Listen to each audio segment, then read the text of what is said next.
Le doy gracias al pastor por darme la oportunidad de compartir este miércoles y el siguiente. Pero también un paréntesis, quisiera que nosotros, mi familia y yo estemos en sus oraciones, porque se acercan tiempos en donde tenemos que tomar decisiones, y las decisiones son un poco pesadas, por así decirlo, ¿no? Estamos buscando la voluntad del Señor y viendo qué es lo que el Señor quiere que hagamos. Y no los quiero aburrir con nuestros problemas familiares, pero sí necesitamos oración, sobre todo oración y dirección, para que el Señor nos diga qué es lo que tenemos que hacer. ¿Qué es lo que tenemos que hacer y qué dirección apuntar? Como el micrófono que no lo estoy apuntando bien. 1, 2, ahora sí. ¿Escuchan? Sí, ¿no? Por favor, estén orando por nosotros, por mi esposa, mis hijos, para que el Señor nos dé claridad en todo este tiempo que necesitamos. Entonces oramos un ratito para empezar, ¿sí? Padre Santo, te agradecemos por tu misericordia, por tu bondad, por tu palabra preciosa, Señor, que nos hace entender tu voluntad, entender tu corazón. Las cosas que tú tienes en tu corazón, en tu palabra, Señor, son cosas en donde tú muestras, Padre Santo, cómo estás tú, cómo te sientes, qué es lo que tú deseas, qué es lo que tú quieres de nosotros. Son como cartas de amor, Señor, las cosas que tú has escrito en tu palabra. Y aquí en Efesios, Señor, en esta epístola que vamos a estudiar, vemos, Señor Padre, todas las cosas que tú has hecho por nosotros desde antes de la fundación del mundo. Y Padre, queremos entenderte a ti, Señor. Te pedimos por la asistencia de tu Espíritu Santo, para que tú nos puedas iluminar y nos puedas decir, Señor, qué es lo que tú quieres decirnos. Y abre nuestros oídos y nuestro corazón. Y danos entendimiento para poder entenderte, Padre. Decimos, Señor, como tu palabra dice, Abba, Padre, tú eres nuestro Señor, te amamos con todo el corazón, Señor, y gracias porque libremente podemos estudiar tu palabra, Señor, y ponemos nuestro corazón, Señor, para esto. En el precioso nombre de Jesús. Amén. Entonces, la epístola a los Efesios. ¿No? Sí. Perdón que esté sonando tanto, pero 1, 2, 3, así vamos a ver. La epístola a los Efesios. ¿Por qué escogí esta epístola? Bueno, la vez pasada que estaba enseñando a Juan, les dije que el Señor me mostró que voy a enseñar. El Señor dijo enseña Juan. Pero esta vez el Señor no me dijo enseña Efesios. Entonces yo escogí. Yo a veces creo que el Señor nos da la oportunidad de estudiar su palabra con libertad. ¿Y por qué Efesios? Porque tiene unas verdades tan impresionantes y tan profundas de las cuales no somos conscientes muchas veces. Y muchas veces estamos padeciendo nosotros necesidad, angustia, persecución, estamos afligidos, estamos atribulados, estamos como que no sabemos cuál es nuestra posición y qué es lo que el Señor ha hecho por nosotros. Y realmente estamos en un mundo en donde la batalla ya fue ganada. O sea, nosotros estamos en un mundo en donde ha habido una batalla, una guerra, el cielo contra el infierno, la luz contra las tinieblas. El Salvador ha venido y ha derrotado a este enemigo y al sistema de este enemigo.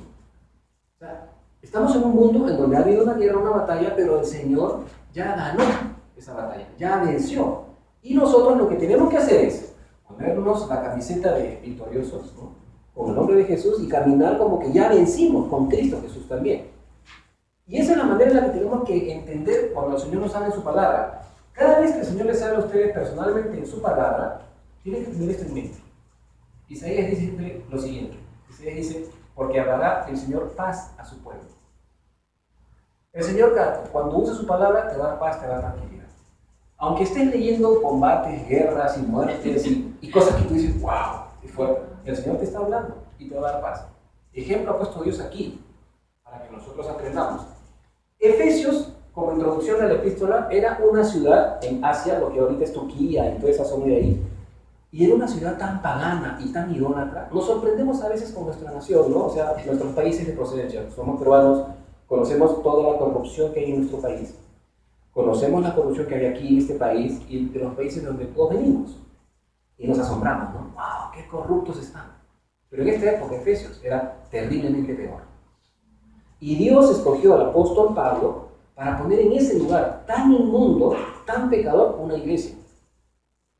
Ahora, imagínense esto, las iglesias no estaban formadas como se forman ahora. Un local, un letrero, una dirección específica. No existía así la iglesia. La iglesia se formaba como reuniones familiares, en casas. De vez en cuando había alguien que tenía un patio grande y bueno, se reunían todos en ese patio grande y estaban compartiendo bastante, ¿no?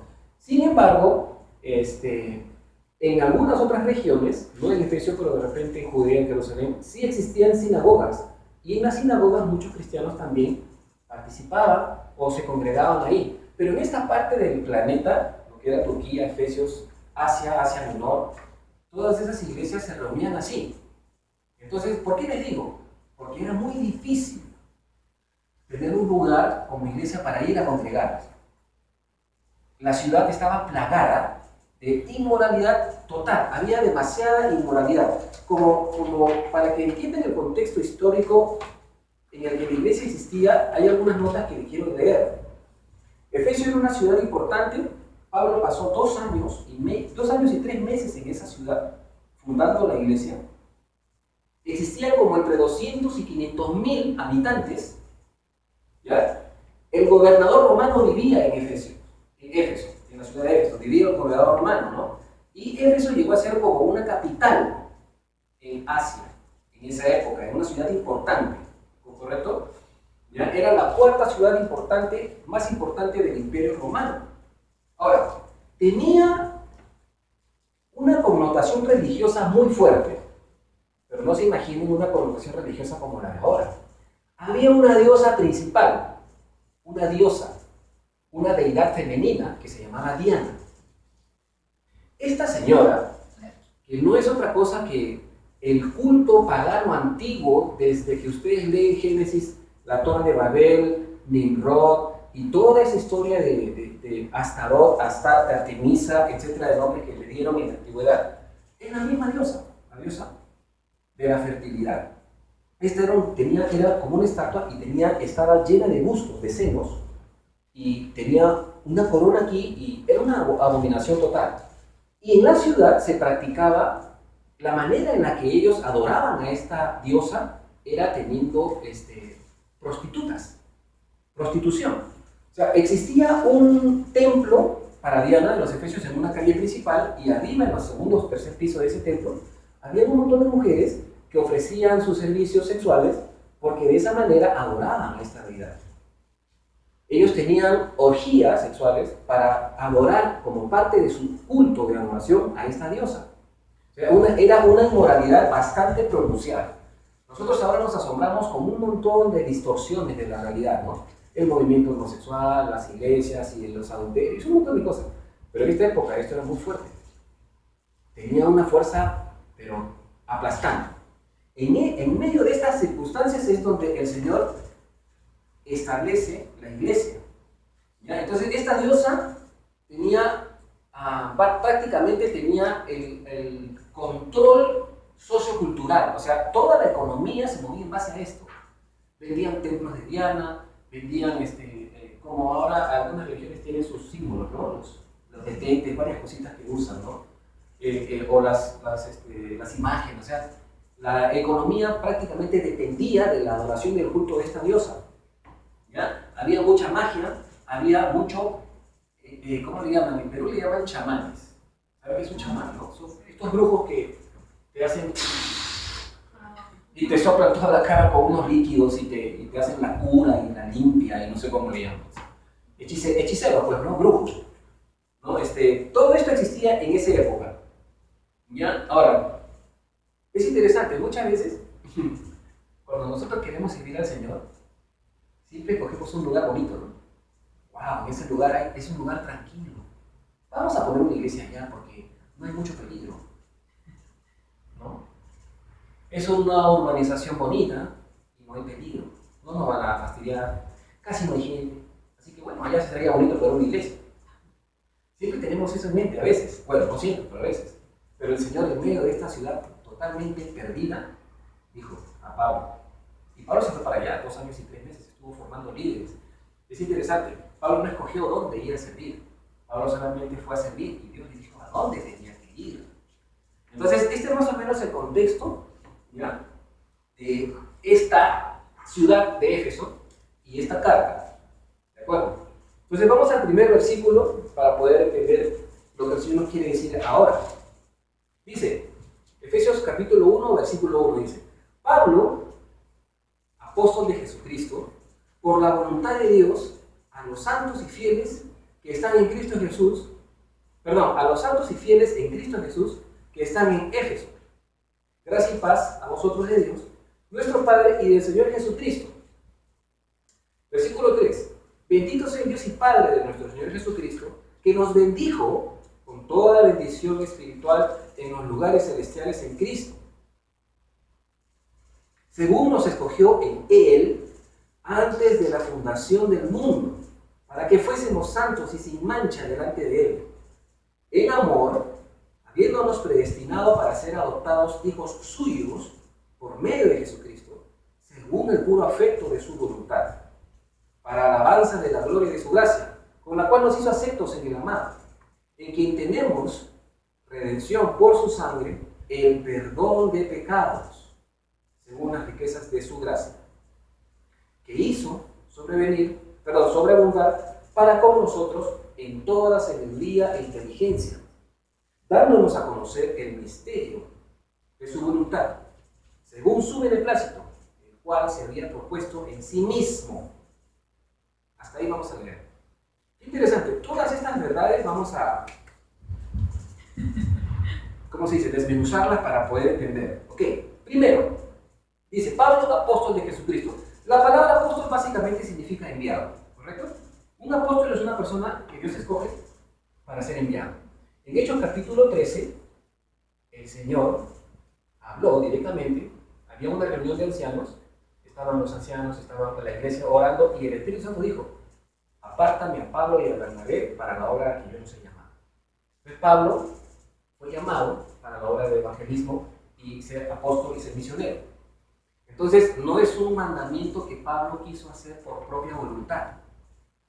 Yo estoy convencido que tal vez Pablo leyó Josué 1:5, que dice, el Señor dice: antes de que te formases en el vientre te escogí y te di como profeta a las naciones.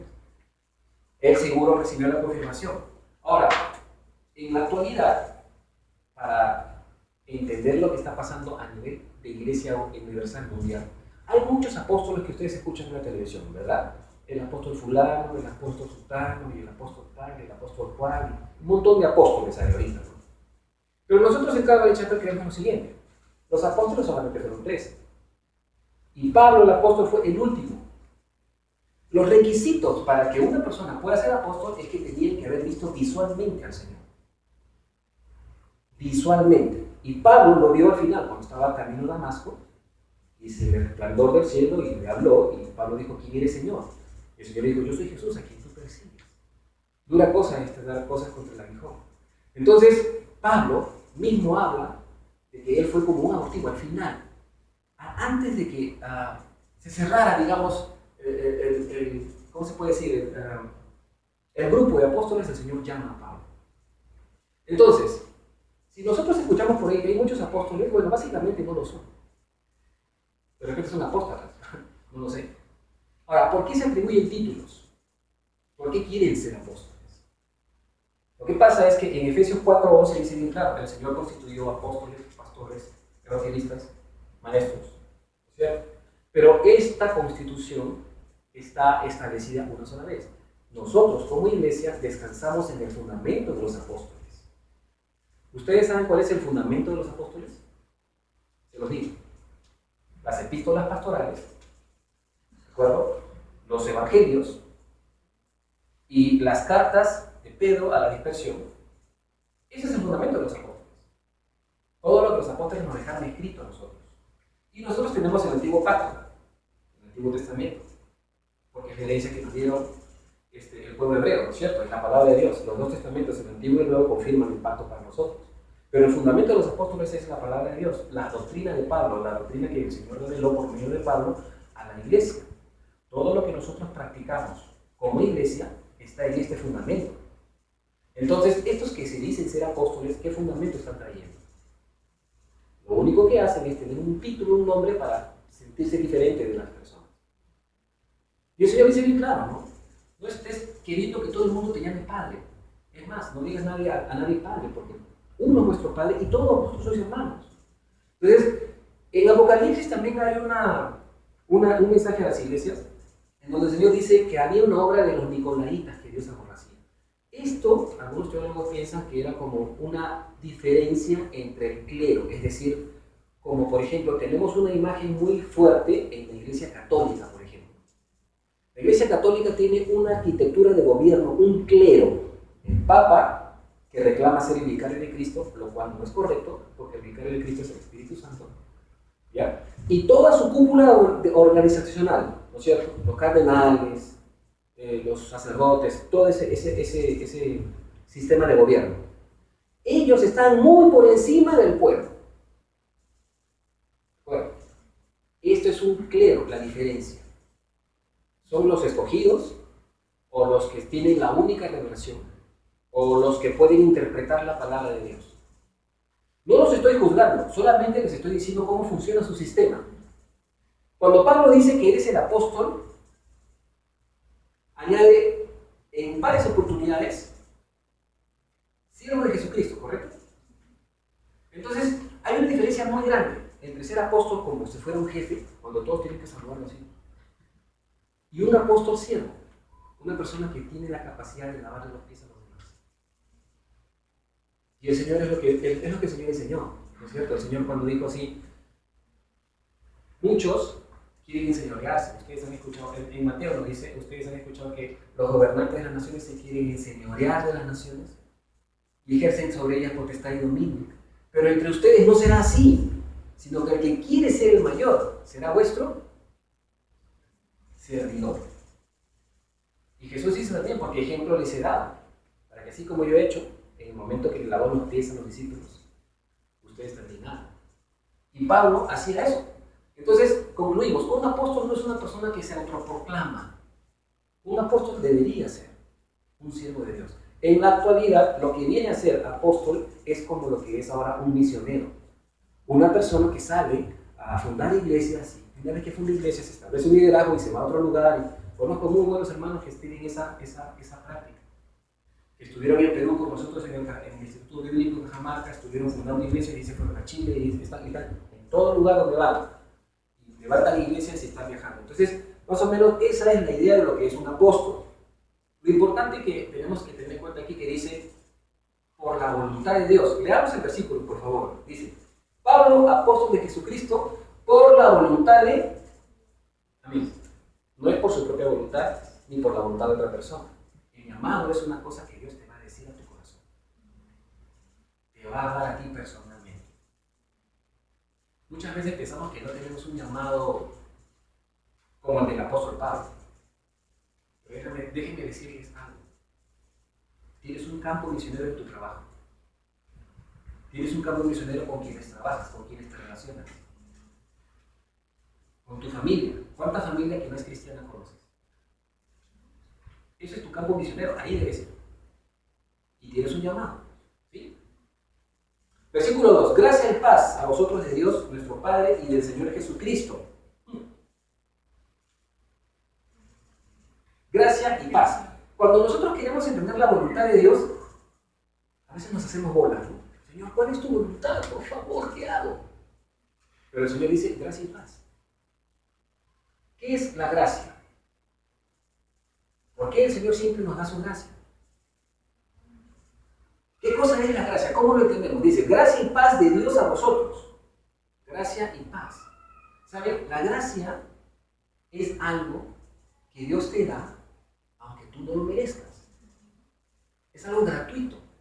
Dios te lo dio en el pasado. Y si el Señor te da su gracia, lo que tú tienes que hacer es algo bien sencillo. Tienes que recibirla. No hay otra cosa. Porque el Señor es bueno. El Señor te da su gracia y tú tienes que decir, ok, Señor, lo acepto. Muchas veces yo he sido enseñado de una manera difícil. Mi mamá me dijo, los hombres no lloran. Y todo lo que tú tengas tienes que ganártelo. Eso fue lo que me enseñaron. Yo era niño. Yo crecí así, hasta que tenía 18 o 17 años. Cuando estaba preparándome en el seminario, un día yo voy a pagar mi cuenta de mi consumo, porque era interno, dormía, ¿no? O sea, mi almuerzo, mis cosas, y fui a pagar, y la hermana que tenía me dijo, hermano, ya está pagado. Pero si yo no te pago, no te preocupes, ya está pagado. Ok, ya pagué. semana siguiente y fui a pagar otra vez el consumo de la semana, de todos mis almuerzos. Hermana, te tengo que pagar. No, ya está pagado. Perdón, pero si yo, ¿qué? ¿Qué? ¿Cómo? No, yo te pagué. Sí, ya está pagado, no te preocupes. Oye, ¿estás segura? Sí. Ok, me fui. La tercera semana, voy a pagar, y me dice, hermano, ya está pagado. Un ratito le digo, hermano, me senté en la cafetería, me senté y le digo, ¿sabes qué, hermano? Me vas a decir la verdad, porque alguien está pagando, yo no soy. Alguien está pagando y yo quiero saber qué está pasando acá. Porque no está bien. Me quedé como una hora, hermano, con la hermana, convenciéndola para que me diga quién estaba pagando. No te voy a decir porque la persona me ha hecho prometer que no le voy a contar, que no le voy a decir, etc. Y yo estaba sentado así. Bueno, hermana, me vas a tener que decir porque no me voy a ir, le dije. Pero finalmente me dijo, bueno, el hermano se llama tal, pero por favor no le digas nada. Por supuesto que no le obedecí. Fui donde el hermano. Bueno, no le toqué la puerta, él llegó a la iglesia, ¿no? Y entonces le digo, hermano, quiero hablar contigo. Algo está pasando, mira, yo voy a pagar, y resulta que está pagado, y el hermano me contó que tú estás pagándome. ¿Por qué? Mi mente todavía no estaba tan renovada, yo estaba pensando mal. En mi mente estaba, o él es gay, o tiene cosas raras, o es millonario y no sé qué está haciendo en su vida. Y él me dijo así, mira, ¿sabes qué? Estaba orando y el Señor de pronto me puso tu cara en mi mente y empecé a orar por ti. Yo sé que no nos conocemos mucho, pero no sé por qué el Señor me ha puesto a ti en mi mente y me ha dicho que me ocupe de tus necesidades. Yo me quedé así como, ¿qué cosa es esto? Bueno, le comenté a mi esposa, le dije, sé que acá hay gato encerrado, esto no me gusta, porque mi mente estaba así, yo no quería aceptar la gracia de Dios. Yo decía, no, yo no tengo que ganar mis cosas. Entonces, finalmente le acepté, pero así como que, esto no es posible, ¿no? Así. Y siempre dudando. En algún momento yo miraba a ver si caminaba medio raro, así para saber si era verdad mi mal pensamiento. No fue así nunca. Finalmente, él me dijo, ¿sabes qué? El Señor me ha dicho que te voy a comprar los libros y los cuadernos, ya esto es demasiado, le dije. Entonces yo buscando ayuda, conozco a un hermano muy amigo mío y le digo, Martín, necesito hablar contigo. Sí, hermano, ¿cuándo vienes a mi casa? Ya voy, no te preocupes, y fui. Martín, me está pasando esto con este hermano.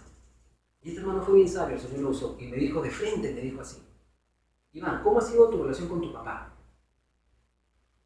Yo me quedé estampado contra la pared. ¿Por qué me preguntas eso?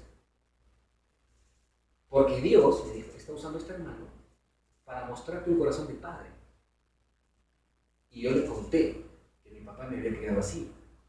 Todo lo que tú tienes, te tienes que ganar. Los hombres no lloran, no sufras, no pidas. Y yo había crecido con esa muralla en la cabeza.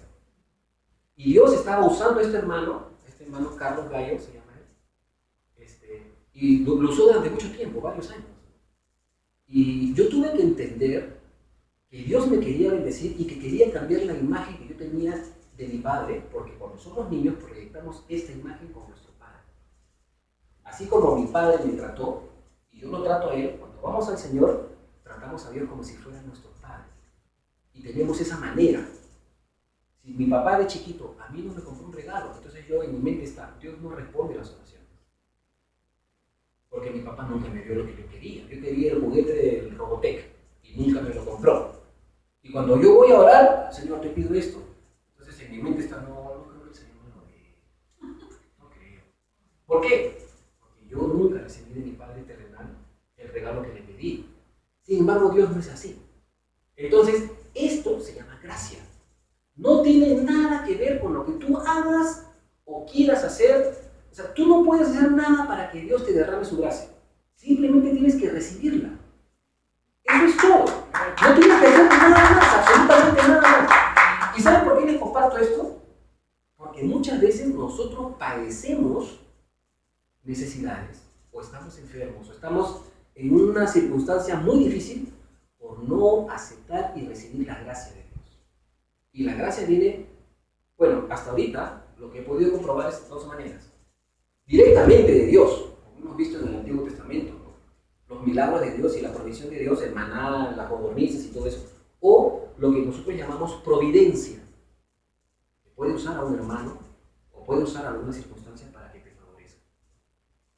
Eso es la gracia de Dios. Entonces tenemos que vivir expectantes de vivir dentro de su gracia. Pablo dice a Timoteo, esfuérzate en la gracia.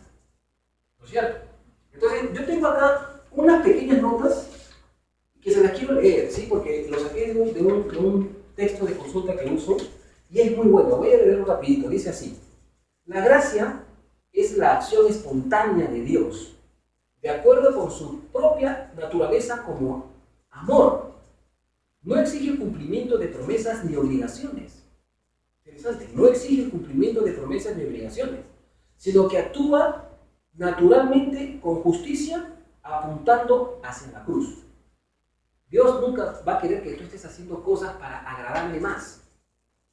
Nosotros las hacemos porque amamos a Dios. No hago cosas para que Dios me bendiga. Justamente porque Dios me bendice es que hago cosas para Él. Es la diferencia. Como consecuencia, la gracia no es motivada por parte de quien la recibe. Su causa está completamente en el corazón de Dios. La gracia además es soberana. No tiene deudas por pagar ni está condicionada por parte del hombre. Puede obrar en quien sea y como quiera. Puede colocar al menos o al más indigno de merecimiento en una posición alta. La gracia no puede obrar donde hay mérito o capacidad humana. La gracia no puede obrar donde hay mérito o capacidad humana. La gracia no ayuda, es absoluta, lo hace todo. Cuando Pablo estaba padeciendo todas las persecuciones que padecía, que eran las marcas de un apóstol. Las marcas de un apóstol no son estudié aquí, estudié allá, tengo un doctorado aquí y tengo un doctorado allá. Las marcas de un apóstol verdadero o de un servidor será lo que había padecido por el Evangelio. Y Pablo dice, todo esto lo he pasado, lo he padecido, porque la gracia de Dios estuvo conmigo y me ha permitido. Entonces, Jesús dijo bien claro, ¿verdad? Él dijo, en el mundo tendréis aflicción, pero yo he vencido al mundo. Esa es la gracia. La gracia no solamente viene porque estamos bien. Cuando estamos mal, estamos viviendo en la gracia también. Si no, pregúntenle a Noé. Noé estaba viviendo la gracia de Dios, pero estaba en medio del diluvio. Ustedes se pueden imaginar cómo se movía ese barco. O el arca. Lo que más me hubiese desagradado ahí, a mí, es el olor. Ustedes se imaginan estar con tantos animales. Los animalitos no van a ir al baño. Ellos tienen el baño al costado. Entonces todos los días están limpiando. Eso es bien difícil. Por 7 u 8 meses que estuvieron ahí metidos, Dios mío. Estaban en la gracia de Dios, pero estaban en medio de una prueba, ¿no? Entonces, continuamos. Versículo 3. Bendito sea Dios y Padre de nuestro Señor Jesucristo, que nos bendijo. Tengan en mente esto. Nos bendijo. Una clase de gramática. ¿En qué tiempo está esta frase? Pretérito, ¿no es cierto? Pretérito pluscuamperfecto se diría en gramática limpia, ¿no? O sea, es el pasado que sucedió una sola vez y para siempre, ya nos cubrió. Cuando dice, y que nos bendijo, o sea, Dios ya nos bendijo en el pasado. No puedo hacer nada hoy para que te bendiga más, porque ya lo hizo. Les voy a poner un ejemplo.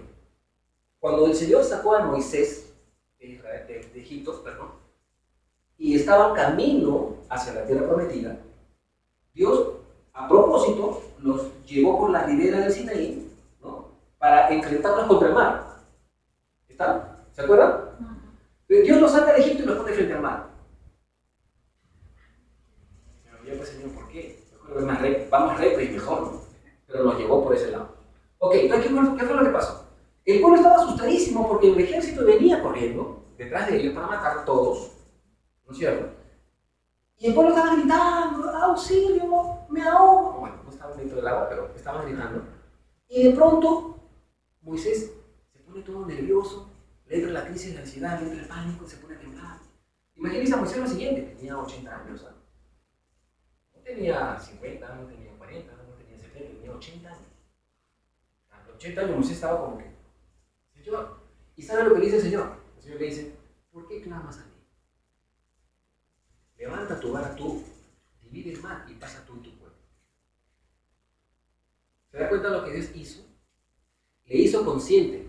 Le está diciendo, mira, he hecho 10 grandes señales en Egipto. Señales que tú nunca te imaginaste que iba a hacer. Plagas, el mar convertido en sangre, la muerte de los primogénitos. Y ahora vas a dudar porque te traigo al mar para que lo cruces. O sea, cuando Dios estableció su relación con el pueblo de Israel, maldijo a otra nación. Eso es muy importante notar. Dios escogió a Israel y dio, me imagino, trompetadas al mundo para decirle, Israel es mi pueblo desde hoy y para siempre. Y lo hizo haciendo todos los milagros y todos los portentos que hizo para decirle al mundo, este es mi pueblo y de esta manera estoy declarando al mundo que es mi pueblo. O sea que algunos piensan que Israel no es pueblo de Dios. Cuando el Señor me dio la oportunidad de ir a Alemania el año pasado y fuimos a un monasterio. Allá se estila mucho eso. Y conversamos con uno de estos, ¿cómo le llaman? Monjes. ¿Ya? Estaba conversando con el monje y conozco un hermano allá que también le gusta, él también está en el seminario y todo. Y fuimos al monje para saber qué es lo que pensaba. Y en parte de la conversación dijo, no, Israel no es pueblo de Dios. Por supuesto que pisoteó Romanos 9, pero así, ¿no? Y se paró encima y bailó. Era monje. Y él pensaba, piensa, que Israel no es pueblo de Dios. Hay mucha gente que lo piensa. Es más, el mundo lo piensa. Por eso que quieren desaparecer al pueblo de Dios. No me quiero extender mucho en eso, pero bueno, continuamos. Entonces, ya Dios nos bendijo. Ahora, ¿dónde nos ha bendecido? Con toda bendición espiritual en los lugares celestiales. Cuando leemos este texto estamos como un poco así, ¿y dónde queda eso?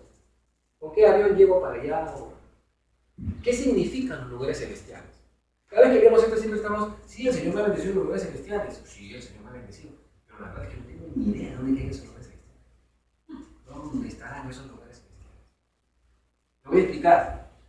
Cuando Cristo Jesús, después de su sacrificio, ascendió a los cielos, ¿cierto? Él presentó su sangre, como dice Hebreos, en un tabernáculo no hecho de manos, ¿correcto? Cuando a Moisés se le dio la instrucción de construir el tabernáculo, le dice, haz conforme al modelo que te fue mostrado. Entonces Moisés hizo el tabernáculo del Antiguo Testamento, donde estaba el arca del pacto, donde estaba el altar de incienso, los panes, la mesa de los panes, el candelabro, el menorá, la mesa de los panes, la proposición, ¿no es cierto? El atrio exterior, donde estaba el navajo, y el altar del holocausto. Todo ese modelo a Moisés le fue enseñado como en una película, imagino, ¿no? Entonces Moisés construyó el tabernáculo así. Pero cuando Jesucristo ya resucitó de los muertos, hay un indicio que deja bien claro. Cuando una de las Marías se le acerca, ¿qué cosa le dice el Señor? No me toques, porque todavía no he subido a mi Padre. Pero Él fue y presentó su sangre. Ese es un lugar celestial. Estamos entendiendo los lugares celestiales. Ese es un lugar celestial. Es decir, nuestra esfera espiritual no está aquí. Está representada por medio de Cristo Jesús en nuestros lugares celestiales, en el trono de la gracia. Cuando tú pides algo por medio de una oración, tu abogado, ¿quién es tu abogado? ¿No es cierto? Jesucristo es tu abogado, ¿no es cierto? Cuando tú pides algo al Padre, quien se presenta delante del Padre es Jesucristo. ¿Por qué? Porque tú estás aquí, no estás allá. Y Jesús dice, cualquier cosa que tú pidas en mi nombre, yo lo haré. Eso no nos da licencia para pedir cualquier cosa, ¿no? O sea, es pedir algo conforme a su voluntad, ¿no es cierto? Pero eso es uno de nuestros lugares celestiales, la representación que tiene Jesús de nosotros en el cielo. Entonces, si Jesús es nuestro abogado y Él ha hecho y ha ganado la victoria para nosotros, entonces tú ya ganaste la victoria. Ya tienes todas las cosas que Dios te ha dado. Eso es uno de nuestros lugares celestiales. Hay algunas otras cositas también que son nuestros lugares celestiales. Por ejemplo, la oración. Ustedes no se imaginan el privilegio que significa orar. ¿Cuántos conocen al Señor hace 10 años? ¿Hace 20? ¿Hace 30? ¿Hace 40? Bueno, mejor dicho, ¿te acuerdas cuando no conocías al Señor? Ok. ¿A quién orabas? ¿Sentías la presencia de Dios como la sientes hoy? Tal vez te afligías, por mi culpa. Tal vez te flagelabas, tal vez hacías cosas para sentirte bien, pero la verdad es que no escuchabas a Dios, ni tú sentías que Dios te escuchaba. La oración es un privilegio, la oración es uno de nuestros lugares celestiales. No tienes que esforzarte para entrar en la presencia de Dios, solamente si nosotros somos, si quieres. Nosotros tenemos la costumbre con mi esposa cuando estamos manejando, sí estamos orando con los ojos abiertos, porque no hay una regla que dice cierren los ojos. Y estamos manejando, estamos orando. Entonces, la presencia de Dios está aún, como dice Romano, aún confesar de la boca. Oras. Y eso es un lugar celestial. ¿Saben por qué? Porque no todos son escuchados por Dios. La gente que no tiene el Espíritu Santo, aquellos que no han nacido de nuevo, por más que se revienten la garganta orando, no pueden ser escuchados por Dios. Porque Jesús dijo, solo hay un camino que conduce al Padre. Y este soy yo. Si una persona no tiene a Jesús en su corazón, puede clamar y puede rogar. ¿Qué es lo que va a hacer Dios? Va a empujar a esta persona a los pies de Jesucristo. Solo así Dios va a poder escuchar. Entonces la oración es un privilegio, porque no todos son escuchados. Eso es un privilegio, es uno de nuestros lugares celestiales. La fe misma es otro privilegio. ¿Sabías que la fe que tienes no es tuya? Porque por gracia sois salvos. Y esto no de vosotros, pues es un don de Dios. No por obras para que nadie se gloríe. Porque somos hechura suya, creados en Cristo Jesús para buenas obras. Entonces, la fe misma no me pertenece.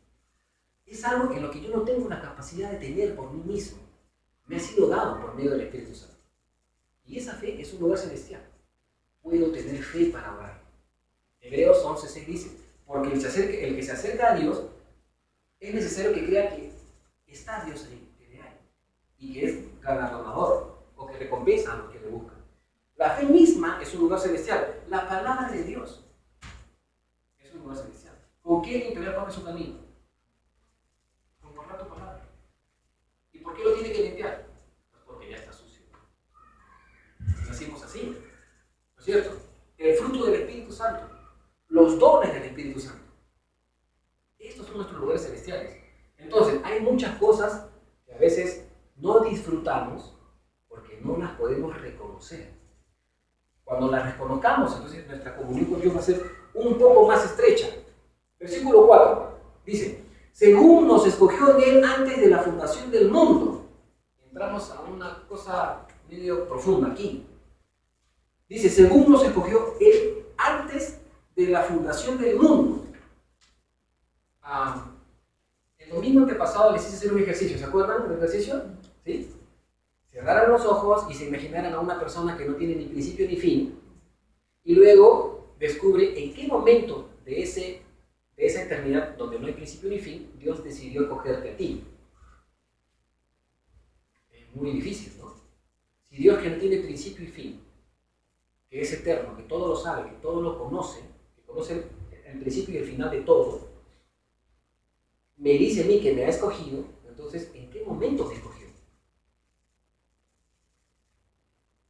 No hay tiempo. Es un privilegio realmente ser escogidos por Dios. ¿Ustedes creen que son escogidos de Dios? Lo somos. No por nuestras obras, no por nuestros méritos, pero Dios nos ha escogido. Ahora dice, según nos escogió en Él. Es decir, Dios no nos escogió porque simplemente, mira qué tal piedra que tiene este hombre. En Perú, piedra significa, como dice en México, guapo, guapo, ¿no? Qué guapo soy y por eso me escogió Dios. No es por eso. Me escoge en Jesús. ¿De acuerdo? A veces tenemos problemas con respecto a la elección. Oye, Dios escoge para salvación y escoge para perdición. El calvinismo, Juan Calvino, ¿no? Jacobo Arminio, muchas se pelean. Si la salvación se pierde o si la salvación no se pierde. Es un problema o es una discusión que siempre se ha estado hablando de esto. Se han escrito libros y libros y libros al respecto. Los calvinistas, iglesias bautistas que son calvinistas, los calvinistas recalcitrantes, los arminianistas que dicen que la salvación sí se pierde, que tienes que vivir asustado toda tu vida porque si no Dios te va a condenar, etc. Pero la verdad es que escuché una predica del pastor Chuck Smith que decía que ambas doctrinas son como las líneas del tren. El tren avanza sobre dos carriles, ¿no? Sobre dos. Si tú sacas una de ellas, entonces se sale, ¿no?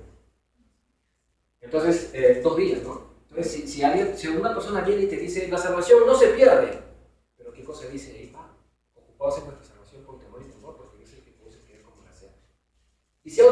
viene y te dice, la salvación sí se pierde. No, pero ¿qué dice Pablo? Que ya hemos sido sellados con la sangre del Espíritu Santo. ¿Por qué les digo esto? Porque normalmente nosotros vivimos de acuerdo a la teología que creemos. Si yo creo que la salvación no se pierde, eso me puede dar licencia a mí para vivir como de